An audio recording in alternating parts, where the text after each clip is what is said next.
कामाचा दर्जा आणि विकास फक्त विकासाची जाहिरात आहे। आपल्याकडे 15 बंधारे मंजूर झाले, 50-50 लाखाची मान्यता त्याची होती, पण सुधारित प्रशासकीय मान्यता घेत घेत तो एक एक बंधारा 1.5 कोटीला गेला आणि एका पावसाळ्यामध्ये वाहून सुद्धा गेल्यात, हे वास्तव आहे। स्वतःला गतिमान सरकार म्हणणारे गेले 2 वर्ष झाले वसमतमधला 1.5 किलोमीटर रस्ता पूर्ण करू शकले नाहीत। तुम्हाला विश्वास बसणार नाही, वसमतची सगळ्या दिवबत्ती नवीन केली तर 3 कोटी रुपयात होते। मागच्या 3 वर्षात वसमतमध्ये 15 कोटी रुपयाचे दिवे बसवलेले आलेत। खांबावर वरई दिवेत, खाली हिरवे दिवेत, विजेचा पत्ता नाही, मात्र लाईट खूप बसवायचे, ही अवस्था वसमतची झालेली आहे। महाराष्ट्रामध्येही कोणतेही नवे उद्योग आले नाहीत, होते ते उद्योग गुजरातला गेलेत आणि इथल्या तरुणांना नोकऱ्या मिळण्याच्या ऐवजी बेकारीचं प्रमाण खूप मोठ्या प्रमाणात वाढलंय। म्हणून हे सरकार आपणाला बदलण्याची गरज आहे। कितीही वेगवेगळे प्रयोग केले, जेव्हा भाषणानं लोक पटत नाहीत, विचारानं लोक ऐकत नाहीत, त्यावेळी मग भ्रष्टाचारातून कमावलेला पैसा हा निवडणुकीत समोर येत असतो। तुम्ही पाहिलं, मागच्या इथे ज्या 2-3 सभा झाल्या, रोजंदारीनं माणसं आणण्याची वेळ काही लोकांवर आली। जी पोल्यानंच कॉन्ट्रॅक्ट दिले की 10-10 माणसं भरून घेऊन या आणि आमची सभा शोभिवंत करा। का ही परिस्थिती आली? आम्ही तुम्हाला सरपंच पदापासून आमदार पदापर्यंत नेलं। एका विश्वासानं माझ्या शब्दावरती शरद पवार साहेबांनी तिकीट दिलं।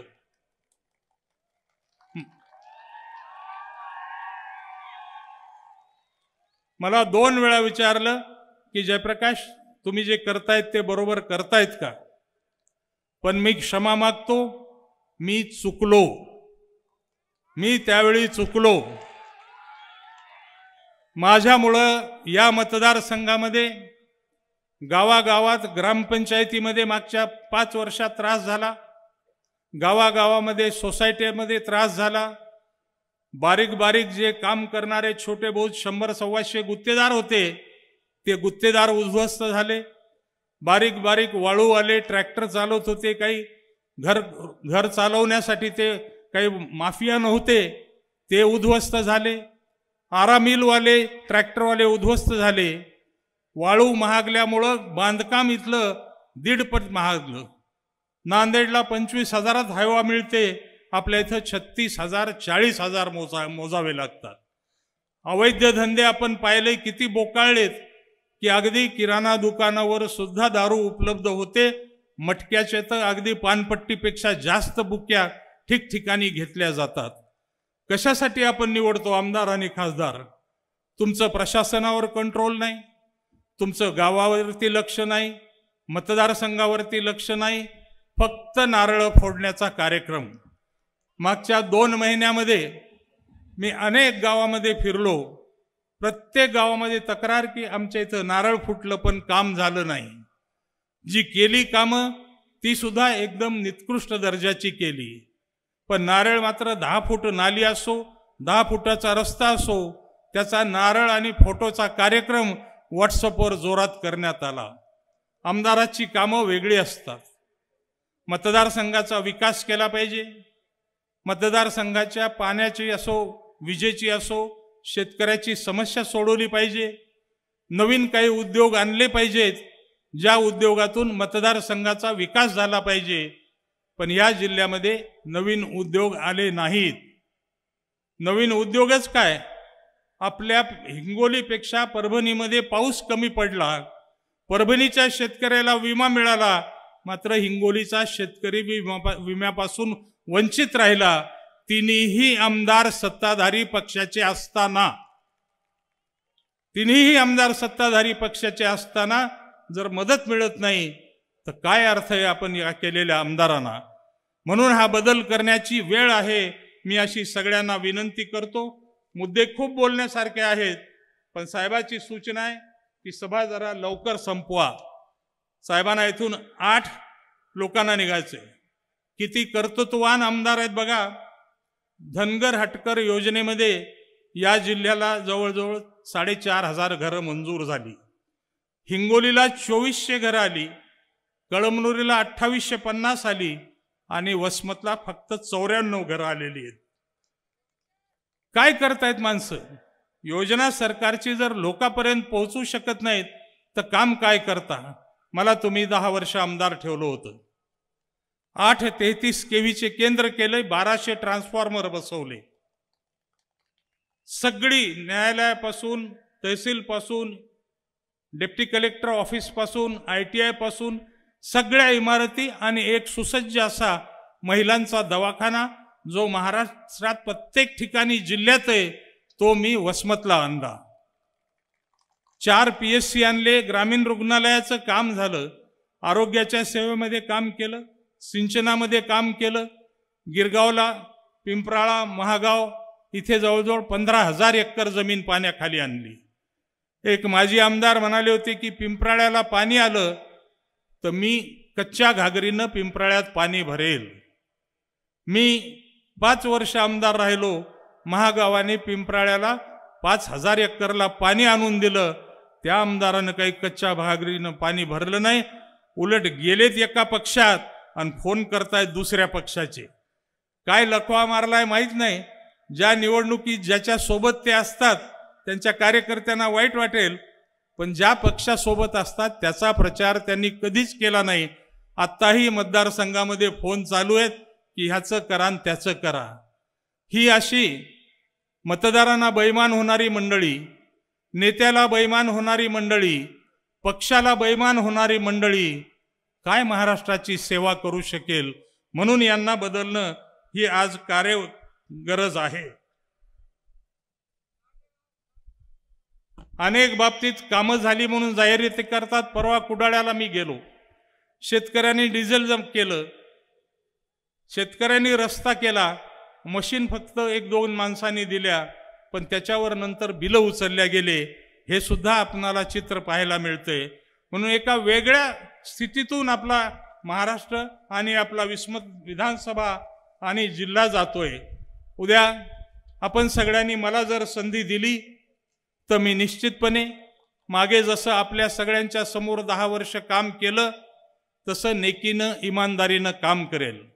माझ्या काळामध्ये पूर्णा नदीवर बॅरेजेस, 25,000 हेक्टर जमीन पाण्याखाली आणण्याचा मी प्रयत्न केला. आत्ता कुठं त्या बॅरेजेसला मान्यता मिळालेली आहे. एक मॉडर्न मार्केट आणलं होतं.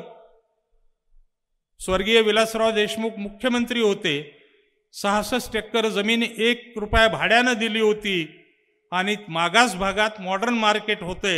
शेतकऱ्याचा माल मुंबईपर्यंत, दिल्लीपर्यंत जाण्यासाठी 10 कोटीचं अनुदान त्यांनी त्या मॉडर्न मार्केटला दिलं होतं. मध्ये सरकार बदललं, मॉडर्न मार्केट रद्द केलं आणि तिथं हळद संशोधन केंद्र आलं. पहिल्या वर्षी हळद संशोधन केंद्राला 100 कोटी बजेट आलं. या वर्षी 800 कोटी बजेटमध्ये त्याला रक्कम जाहीर केली. आश्चर्य असं आहे की संसार सोबत करतायत पण तुझं माझं जुळना, तुझ्या माचून कर्मेना असे हाल झालेत. त्या फाईलवर अर्थमंत्र्यानं, उपमुख्यमंत्र्यानं सहीच केली नाही. 800 कोटी रुपयावर मुख्यमंत्र्यानं सही केलेली आहे म्हणून ते 800 कोटी सुद्धा प्रलंबित पडलेत. काय सरकार चालवत आहेत? बाहेर कितीही एकुपा दाखवत असले तर यांची अजिबात एकमेकामध्ये कुठलीही विचारसरणी नीट नाही, वागणं नीट नाही. उलट प्रत्येकजण काही उमेदवार पाडावे म्हणून काम करतायत. मी नशीबवान आहे की काँग्रेसची मंडळी दिलखुलासपणे माझ्या मदतीला आलेली आहे. गेली 25 वर्ष जी शिवसेना आणि राष्ट्रवादी एकमेकाच्या विरोधात होती त्या शिवसेनेनं सुद्धा मनापासून अगदी गावातल्या लहान शिवसैनिकापासून ते शहर प्रमुखापर्यंत सगळ्यांनी उघडपणे साथ दिलेली आहे. कारण हा त्रास सगळ्यांना झालाय. भस्मासुराला जो वर मिळाला होता त्या वरासारखा वर आमदाराला मिळालाय काय की एकाला सुख नाही स्वतःला सोडून. सगळ्या कार्यकर्त्यांना आम्ही 25 वर्ष विरोधात लढलो पण कधी शिवसेनेवाल्यावरती केस केली नाही. शिवसेनेच्या लोकांनी कधी राष्ट्रवादीवाल्यांना त्रास दिला नाही, पण आज स्वतःचे कार्यकर्ते सोडून बाकी सगळ्या विरोधी पक्षांना संपवण्याचं जे काम चाललंय ते संपवण्यासाठी आपण सगळ्यांनी एक दिलानं उद्याच्या 20 तारखेला तुतारीला मतदान करणं फार आवश्यक आहे. तुम्हाला तर माहिती आहे, मी 14ला हारल्यानंतर मी थोडा स्वाभिमानी माणूस आहे. त्याच वेळी मनात ठरवलं की आता विधानसभा लढवायची नाही, म्हणून 19ला दुसरा उमेदवार दिला. पण 5 वर्षातला त्याचा कारभार न पटल्यामुळं मध्ये मला 2 पारितोषिकं मिळाली. एक, नांदेडच्या विद्यापीठानं मला जीवन गौरव पुरस्कार दिला आणि दुसरं शुगर टेक्नॉलॉजिस्ट असोसिएशननं जीवन गौरव पुरस्कार दिला. या दोन्हींनी पुरस्कार दिल्यानंतर मला स्वागत करण्यासाठी प्रत्येक खेड्यातून लोक यायला लागले आणि गुच्छ देणं झालं की म्हणाले तुम्हाला आमदारकी लढवावं लागते. मी नम्रपणे प्रत्येकाला नाही म्हणत होतो, पण आग्रह केला. मग एके दिवशी 7-8 हजार कार्यकर्ते जमा झाले आणि त्या सगळ्यांनी मजबूर केलं की आम्ही राष्ट्रवादी स्थापन केली, आम्ही राष्ट्रवादी वाढवली. आम्हाला मान तर अजिबात मिळत नाही, पण अपमान होतोय, काहींनी डोळ्यात पाणी आणलं, म्हणून त्या कार्यकर्त्यासाठी मी पुन्हा निवडणूक लढवायचं ठरवलं आणि आज आपल्या समोर विनंती करतोय. मागेही विकास केलाय, भविष्यात सुद्धा जर मला संधी मिळाली तर माझ्या काही संकल्पना आहेत. ग्रामीण भागामध्ये एका कुटुंबामध्ये एक उद्योग आणायचा. आज शहरामध्ये विषमुक्त भाज्या, कमी फवारलेले अन्नधान्य, उलट देशी ज्याला म्हणतात, पुण्यामध्ये बोर्ड आहेत, चुलीवरील मटण, चुलीवरील भाकरी, म्हणजे go back to go ahead. आपली जी जुनी संस्कृती होती, जिच्यातून माणसाचं आरोग्य चांगलं राहत होतं, या बदलत्या हायब्रिडच्या काळात खूप औषधी फवारणीमध्ये आज या सगळ्यातून विष आपल्या खाण्यामध्ये चाललंय. त्याच्यामुळं चांगल्या भाज्यांना, चांगल्या दुधाला, चांगल्या फळाला खूप मोठ्या प्रमाणात मागणी येऊ शकते आणि हे सगळं ग्रामीण भागात होतंय. म्हणून घरटी एक उद्योग आणून त्या सगळ्यांचा एक तालुका संघ करून किंवा जिल्हा संघ करून आपण त्याला पॅकिंग केलं, ग्रेडिंग केलं आणि ब्रँड नावानं जर प्रॉडक्ट विकायला सुरुवात केली तर आपली प्रॉडक्ट उद्या दिल्लीच्या, मुंबईच्या, कलकत्त्याच्या मॉलमध्ये दिसू शकतात. हे स्वप्न त्या मॉडर्न मार्केटमधून होतं, त्यावेळी ते होऊ नाही शकलं. तर आता पुन्हा संधी मिळाली तर मी शेतकऱ्याचा माल पॅकिंगमध्ये पाठवण्याची व्यवस्था करणार आहे. ग्रामीण भागातील शिक्षणाचा दर्जा विकासाची गोष्ट करणाऱ्यांनी सुधारला नाही. 10 वर्षापूर्वी जी जिल्हा परिषदच्या शाळेमध्ये शिक्षणाची स्थिती होती, तीच स्थिती आजही आहे. केजरीवाल 2 वर्षामध्ये दिल्लीच्या महानगरपालिकेच्या शाळा जर बदलू शकतात तर हे विकासवाले का नाही बदलले? फक्त विकासाची भाषणं करतात. आरोग्य सेवेमध्ये सुधारणा करेन, शैक्षणिक धोरणात शैक्षणिक आपल्या जिल्ह्यातल्या शाळांमध्ये दर्जा वाढवेल.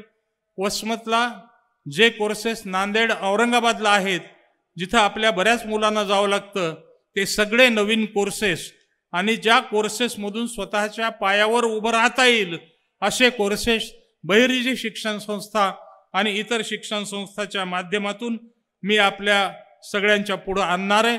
आताच आणणार होतो. 10-12चा अर्ज वेगवेगळे केलेले आहेत, पण भाव फार वाढलेला आहे मंत्रालयातला, न परवडणारा भाव आहे. त्याच्यामुळं थोडं 1 वर्ष म्हटलं थांबू. मला खात्री होती की सरकार बदलेल आणि हे सरकार बदलल्यानंतर पूर्वीप्रमाणे ज्या भागात जे नाही तिथं वाढवण्याचं काम पवार साहेबांनी केलं. इंजिनिअरिंग मेडिकल कॉलेजेसचं धोरण स्वर्गीय वसंतदादांनी घेतलं आणि पवार साहेबांनी पुढे ते धोरण वाढवल्यामुळं आज ग्रामीण भागातले अनेक डॉक्टर होत आहेत, इंजिनियर होत आहेत, वेगवेगळ्या कोर्सेसला मुलं जात आहेत. माननीय कमलबाबूंनी 5,000च्या वर एम्प्लॉयमेंट लोकांना नोकऱ्या दिल्यात. मराठवाड्यामध्ये 5,000 एम्प्लॉयमेंट कोणत्याही माणसाचं नाही.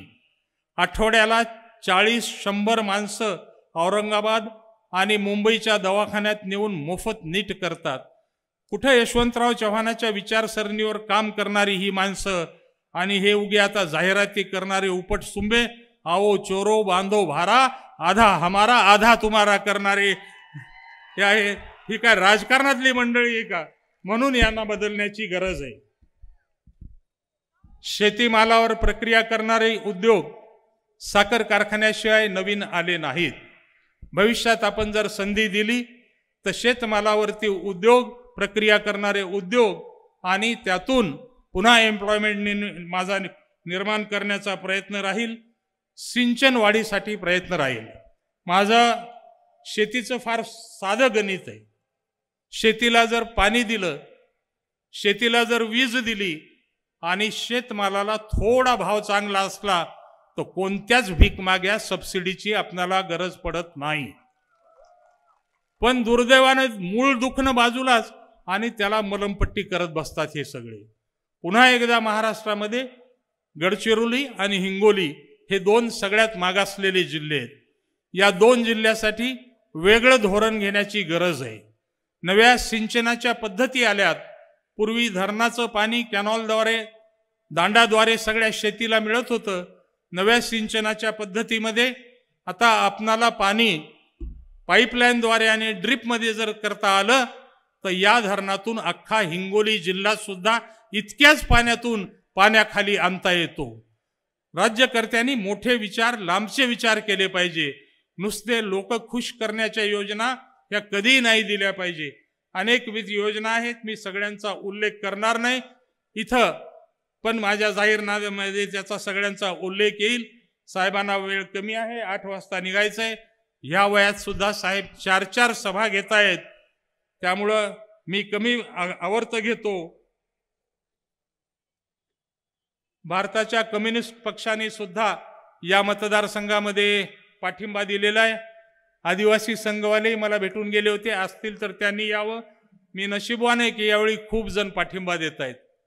म्हणजे काँग्रेस, राष्ट्रवादीचे तर खूप, शिवसेनेची मंडळी खूप चांगल्या प्रकारे काम करते. पण त्याचबरोबर इतरही, आज दुपारी वकील संघात गेलो, वकील संघाने मोकळेपणानं पाठिंबा दिला आणि आता साहेबाला विठ्ठलाची आणि तुकारामाची मूर्ती दिली. असं या मतदारसंघातला सुशिक्षित माणूस असो, या मतदारसंघातला शेतकरी असो, या मतदारसंघातला डॉक्टर असो, वकील असो, व्यावसायिक असो, हे सगळे त्रस्त झालेत सध्याच्या सरकारला आणि सध्याच्या लोकप्रतिनिधीला. म्हणून आपल्या सगळ्यांना हात जोडून विनंती करतो की उद्याच्या निवडणुकीत 2-3 दिवस माझ्यासाठी कष्ट घ्या.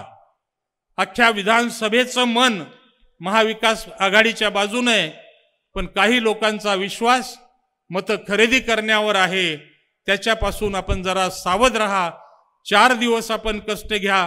पुढचे 5 वर्ष मी या मतदारसंघासाठी, 200 गावासाठी आणि 3 लाख लोकांसाठी कष्ट घेईल, एवढंच आश्वासन देतो. थांबतो. जय हिंद, जय महाराष्ट्र.